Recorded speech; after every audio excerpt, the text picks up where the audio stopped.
Hello everyone, welcome back to my channel. आज हम करेंगे क्लास 9th के चैप्टर 9th जिसका नाम है सर्कल्स। सर्कल्स करने से पहले हम उसका इंट्रोडक्शन पार्ट करेंगे। देखो, सबसे पहले सर्कल की डेफिनेशन। सर्कल क्या होता है? मान लो हमने कोई भी सेंटर पॉइंट लिया, उससे हमने इक्वल डिस्टेंस पे कुछ पॉइंट्स ड्रॉ कर दिए और फिर इन पॉइंट्स को हमने मिला दिया, ये हमारे पास सर्कल बनता है। तो ये और इस इन जो ये हमारे पास इक्वल लाइंस होती हैं, इनको हम क्या बोलते हैं? Radius of circle. सो अगर हमारे पास ये सर्कल है तो हमारे पास सेंटर से और इसके सरकमफ्रेंस पे जितना डिस्टेंस बनेगा उसको हम बोलते हैं रेडियस। और आपके पास एक पॉइंट और दूसरे पॉइंट को सर्कल के को ज्वाइन करते हो और अगर वो सेंटर से पास करे उसको हम बोलते हैं डायामीटर। सो हमारे पास ये भी रेडियस दोनों को प्लस करेंगे तो हमारे पास क्या बनेगा? डायमीटर बनेगा। और इससे हमारे पास आएगा 2r is equal to d. So r कितना बना हमारे पास? d/2। ये हमारे पास रिलेशन होता है कि रेडियस हमारे पास डायमीटर का हाफ होता है। उसके बाद हमारे पास आता है कोड। जब सर्कल के हमारे पास सरकमफ्रेंस के कोई भी दो पॉइंट लें, उनको ज्वाइन कर दें तो हमारे पास क्या बनेगी? कोड। ये हमारे पास ए बी कोड है। ऐसे ही अगर आप ये दो पॉइंट लोगे, ये भी आपके पास क्या बनेगी? कोड बनेगी। आपने ये और ये पॉइंट लिया, ये भी क्या बनी? कोड बनी। अब क्वेश्चन कई बार आ जाता है कि सर्कल में हमारे पास लॉन्गेस्ट कोड को क्या बोलेंगे? हमारे पास सरकमफ्रेंस का एक पॉइंट ये, ऑपोजिट पॉइंट ये, इन दो पॉइंट्स को हमने ज्वाइन किया और अगर ये सेंटर से पास करेगी तो हमारे पास लॉन्गेस्ट कोड बनेगी जिसको हम बोलेंगे डायामीटर। उसके बाद रिजल्ट आता है हमारे पास कि कोई भी सर्कल है हमारे पास और कोई भी कोड है उस सर्कल की कोड, और अगर वो हमारे पास सेंटर से हम कोई लाइन ड्रॉ करें जो कि उस कोड को कट करे तो वो उसका परपेंडिकुलर बाइसेक्टर बनेगी। मतलब वो उसको ये टू इक्वल पार्ट्स में भी डिवाइड करेगी एंड 90 डिग्री पे बाइसेक्ट करेगी। तो हमारे पास क्या बनी? परपेंडिकुलर बाइसेक्टर बनी। ये डायरेक्ट रिजल्ट यूज़ होता है कि अगर सेंटर से कोई लाइन पास करे और वो किसी भी कोड को कट करे तो वो हमारे पास 90 डिग्री के एंगल पे बाइसेक्ट करेगी। तो ये दो पोर्शन इक्वल बनेंगे और हमारे पास ये दोनों एंगल कितने के बनेंगे? 90 डिग्री के बनेंगे। उसके बाद हमारे पास आता है कॉन्ग्रुएंट सर्कल्स का कॉन्सेप्ट। कॉन्ग्रुएंट फिगर क्या होते हैं आपके पास? जिनके जो हर डायमेंशन में इक्वल बने, लेंथ, वेट, हाइट, हर डायमेंशन में। अब दो सर्कल्स को कॉन्ग्रुएंट कब बोलेंगे? जब उनकी रेडियस क्या बनेगी? इक्वल। मतलब अगर इसकी रेडियस r है तो इसकी रेडियस भी r होगी, तो इनको हम क्या बोलेंगे? ये दोनों कॉन्ग्रुएंट हैं।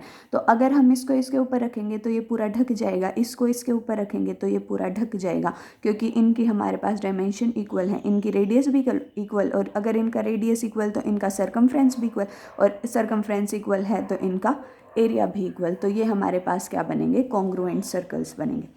उसके बाद हमारे पास आता है साइक्लिक क्वाड्रिलेटरल का कॉन्सेप्ट।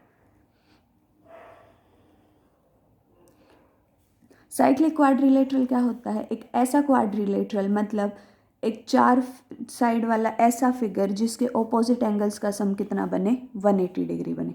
ये हमारे पास कन्वर्स भी ट्रू होता है कि चार साइड वाले किसी फिगर में एंगल, ऑपोजिट एंगल्स का सम अगर 180 डिग्री है तो ये साइक्लिक बनेगा। और अगर साइक्लिक क्वाड्रिलेटरल है हमारे पास तो इसके जो हमारे पास ऑपोजिट एंगल्स हैं उनका सम 180 डिग्री बनेगा। उसके बाद रिजल्ट होता है angles in a semi circle, वो सारे के सारे 90 डिग्री के बनेंगे। जैसे फॉर एग्जांपल आपके पास ये सर्कल है, अगर हम बीच में से लाइन ड्रॉ करें तो एक सेमी सर्कल ये बना, दूसरा सेमी सर्कल ये बना। अब इस सेमी सर्कल में जितने भी एंगल बनेंगे, जैसे अगर हमने इसको ज्वाइन कर दिया तो जो ये एंगल बनेगा हमारे पास ये 90 डिग्री का बनेगा, क्योंकि ये एंगल हमारा सेमी सर्कल में है। सिमिलरली ऐसे ज्वाइन कर दिया हमने तो ये एंगल भी हमारा 90 डिग्री का बनेगा। उसके बाद होता है angles in the same segment are equal.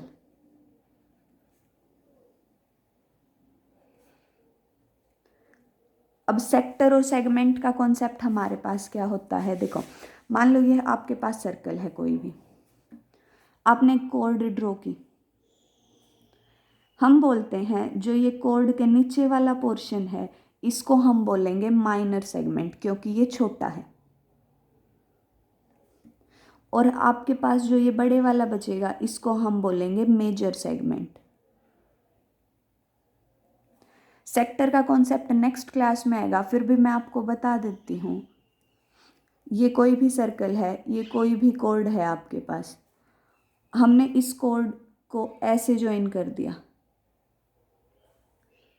या फिर ये आपके पास कोई भी सर्कल है और आपने इसकी 2 रेडियस ड्रॉ की, ये भी आपके पास रेडियस है, ये भी आपके पास रेडियस है। तो जब 2 रेडियस को हम ऐसे सर्कल पे ड्रॉ करेंगे तो हमारे पास जो ये पोर्शन बनेगा इसको हम बोलते हैं सेक्टर। जो छोटे वाला पोर्शन है उसको हम बोलते हैं माइनर सेक्टर, और जो हमारे पास बड़े वाला पोर्शन है उसको हम बोलते हैं मेजर सेक्टर। ये वाला कॉन्सेप्ट अभी आपके सिलेबस में नहीं है, तो आप सेगमेंट देखें, कोड आप ड्रॉ करेंगे, जो छोटे वाला पोर्शन बनेगा ये पूरा, इसको हम बोलते हैं माइनर सेगमेंट, और जो बड़े वाला बनेगा उसको बोलते हैं मेजर सेगमेंट।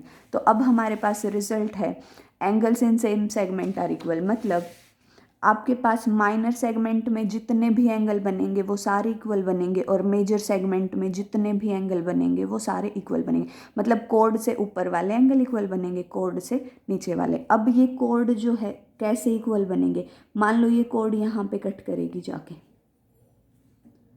तो आपके पास ये वाला एंगल, दूसरा ये कोड आपको यहाँ पे अगर जाके कट करेगी तो ये वाला एंगल इक्वल बनेंगे। मतलब हम कोड के दोनों पॉइंट्स देखेंगे कि ये कोड स्टार्ट कहाँ से है, एंड कहाँ पे है, वो वाला एंगल। अगेन हम वही पॉइंट्स देखेंगे तो वो दोनों एंगल क्या बनेंगे, इक्वल बनेंगे हमारे पास। सिमिलरली अगर हम नीचे बनाएं तो ये वाला एंगल और ये वाला एंगल भी क्या बनेंगे, इक्वल बनेंगे। सो ये था इंट्रोडक्शन पार्ट। नेक्स्ट वीडियो में हम एक्सरसाइज 9.1 के साथ मिलेंगे। तब तक के लिए like share and subscribe my channel. Thank you so much.